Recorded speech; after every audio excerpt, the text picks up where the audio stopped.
நான் அடிக்கடி ஒரு வெளிநாட்டுக்கு போயிட்டு வருவேங்க. அந்த நாட்டுல ஒருத்தர் வந்தார். அந்த நாட்டுக்கு எப்பெல்லாம் போறனோ ஒரு 500 பேர் 1000 பேர் வந்து உட்காருவாங்க நான் பேசுறத கேட்கறதுக்காக. ஒவ்வொரு தடவை போகும்போது ஒருத்தர் வருவார். வந்துட்டு, சார் எங்கிட்ட ஒரு மருந்து இருக்குது, அந்த மருந்து சாப்பிட்டா எல்லா வியாதியும் குணமாகுது, ஒரே மருந்து எல்லா வியாதிக்கும் நிவாரணம் அப்படின்னு சொல்லி காட்டினாரு. சின்ன டப்பாங்க, இன்கு பில்லர் இருக்கு இல்லையா, இன்கு பாட்டில் வாங்க, அந்த இன்கு பில்லர் வச்சு ஊத்தணுமாமா வாயில. டெய்லி காலையில 4 சொட்டு மட்டும் ஊத்தினா போதும், எல்லா வியாதி குணமாகுதுன்னு கொண்டு கொடுத்தாருங்க. நான் கேட்டேன், இது என்ன மருந்துன்னு. சொல்ல மாட்டேன், வியாபார ரகசியம். இத்தினூண்டு டப்பால விலை எவ்வளவு தெரியுமா? 7000 ரூபாய் இந்திய மதிப்புக்கு.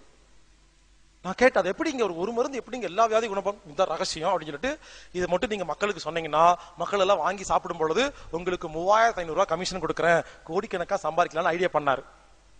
நான் மருந்து மாத்திரையே விற்க மாட்டேன்னு கத்துன்னு கத்திட்டு இருக்கிறேன். எங்கிட்டே வந்து ஒரு மருந்தை கொடுத்து விற்க சொன்ன எனக்கு எவ்வளவு கோவம் வரும்.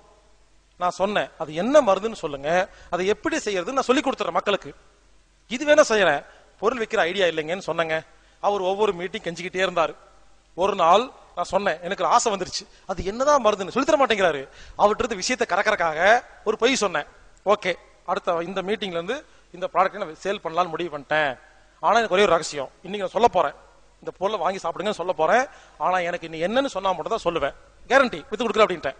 அவர் நம்பி எனக்கு தனியா கூட்டிட்டு போய், யாரும் இல்லாதப்போ சொல்றேன், யாருகிட்டயுமே சொல்லக்கூடாது அப்படின்னாரு. எங்கிட்ட சொல்லு, முதல்ல நீ சொல்லு. என்ன தெரியுமா சொன்னாரு? அப்படியே உறைஞ்சு போயிட்டேங்க. ஒரிஜினல் நல்லெண்ணெய், அவ்வளவுதாங்க. நான் சொன்ன மாதிரி இந்த மரச்செக்கில் ஆட்டின ஒரிஜினல் நல்லெண்ணெய்ங்க, பியூர். பட் இத்தினோண்டு ஏன் தெரியுமா 7000 கேட்கிறாரு? அது யாரும் தயாரிக்க முடியாது. கஷ்டப்பட்டு தயாரிச்சு இந்த வித்தையை கத்துக்கிட்டு அங்க போய் ஒரு வீட்டுல மிஷின் வச்சு தயாரிச்சு அதை ஊரெல்லாம் விற்கிறாருங்க. நம்ம எல்லாரும் வாங்கி சாப்பிட்டா எல்லாத்துக்கும் எல்லா வியாதி குணமாயிருச்சு. அதான் ஆச்சரியத்துல.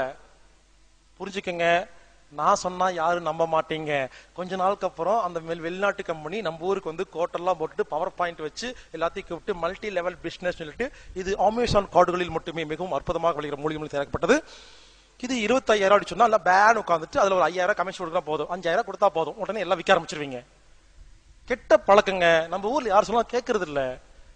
கிராமத்துல போய் பாருங்க, தாத்தா பாட்டி இருக்காங்க இல்லையா, பேரம்பேத்திய காலங்காத்தால கூப்பிட்டு 2 ஸ்பூன் நல்லெண்ணெய் வாயில ஊத்துவாங்க, பாத்துருக்கீங்களா? எதுக்கு? அது மட்டும் வெறுவாயில கொடுத்துட்டா அந்த குழந்தைக்கு ஆரோக்கியமா எலும்பு இருக்குங்க, கால்சியம் டிஃபிஷியன்சி இருக்காது, தைராய்டு நோய் வராது. அப்பெல்லாம் யாரு தாத்தா பாட்டி வாயில எண்ணெய் ஊத்தும் போது தப்பிச்சு ஓடி போய் திலான கடையை தப்பிச்சீங்களோ, இப்ப ரொமட்டட் ஆர்த்ரைட்டிஸ், மூட்டு வலி முழங்கால் வலி வந்திருக்கும். சோ எள்ளெண்ணெய் ரொம்ப ரொம்ப நல்லது. அதுங்க, இனிமேல் உங்க வீட்டுல நல்லெண்ணெய் ஒரிஜினல் மட்டும் தான் இருக்க வேண்டும். அதை எவ்வளவு சாப்பிடுறீங்களோ அவ்வளவு ஆரோக்கியம், எலும்பு ஸ்ட்ராங்கா இருக்கும், எலும்பு உடையும், நொறுங்காது.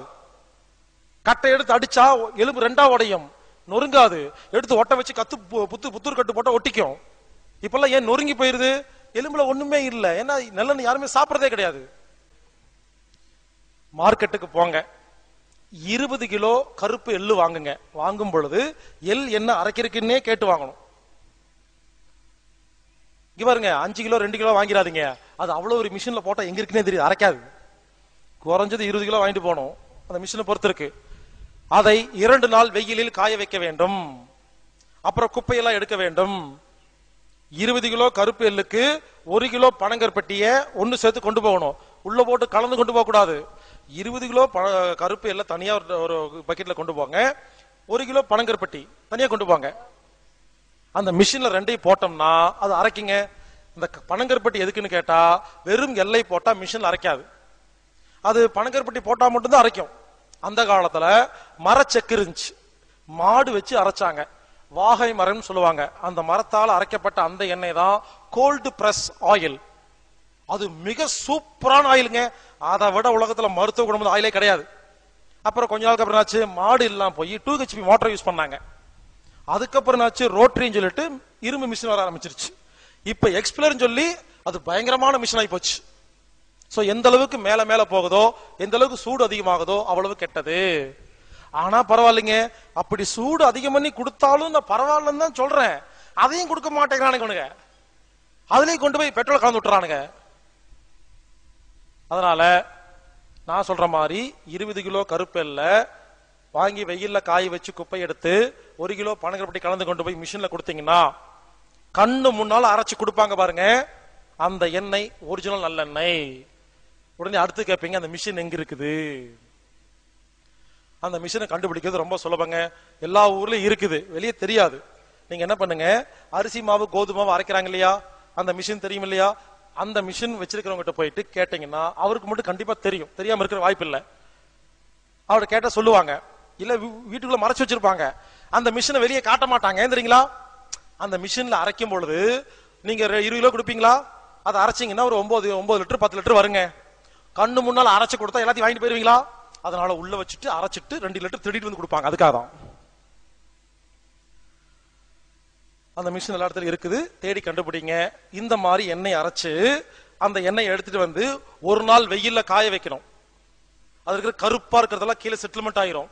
மேல் இருக்க எண்ணெய ஒரு டப்பால போட்டு ஒரு பனங்கருப்பட்டி அதுக்குள்ள போட்டு வச்சீங்கன்னா 6 மாசம் 1 வருஷத்துக்கு கெடாது. இதுதான் உலகத்துல சூப்பரான எள்ளெண்ணெய். இதை மட்டும் வீட்டுல பயன்படுத்தி சமையலுக்கு, குளிக்கிறதுக்கு, இட்லி பொடி தொட்டுக்கிறதுக்கு எல்லாத்துக்கும் பயன்படுத்தி பாருங்க. நம்ம உடம்புக்கு தேவையான எல்லா கால்சியம், அயன், சோடியம், மினரல் எல்லா தாது பொருளும் கிடைக்கும்.